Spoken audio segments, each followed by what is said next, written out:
Test করছে রাজ্য সরকার। আমি 15 বছরে কত গোলাম বানাতে পারলাম।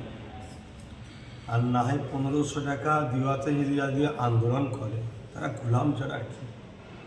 যারা বিক্ষোভ করছে তারা সংবিধানকেই বাঁচাচ্ছে, শুধু নিজের ক্যারিয়ার ভবিষ্যৎ নয়, সংবিধান বাঁচাচ্ছে। কারণ সংবিধান বলেছে শিক্ষা, স্বাস্থ্য, কর্মসংস্থান, বাসস্থান।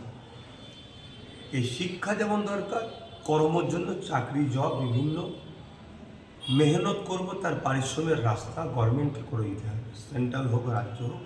এটা দেশের সংবিধান বলছে। সেই সংবিধানকে তাকে তুলে যখন একটা সরকার বলে যে মাধ্যমিক পাস বা 21 থেকে 40 পর্যন্ত ভাতা এবং 48 ঘন্টায় সম্ভবত হয় 19 লক্ষ না কম বেশি যাই হোক একটা লোকের ফর্ম ফিল আপ হয়েছে ভাতা লেখার জন্য।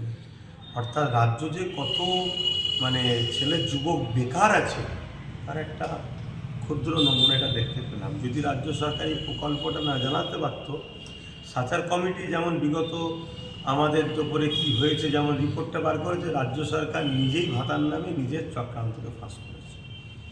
অতএব আমি মনে করি যদি আজও যুব সমাজ না ভাবে, তাহলে যুব সমাজের নতুন পিঢ়ি যারা আবার আসবে তাদের জন্য নিজেরাই আমরা একটা ধ্বংসের রাস্তা খুলে দিয়ে যাচ্ছি।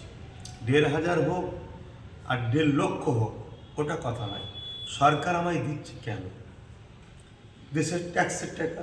দেশকে আমি কী দিচ্ছি? তাহলে আমি দেশের জন্য জব করব, খাটবো বা বিভিন্ন কিছু করব, তার বিনিময়ে দেশ আমায় দেবে।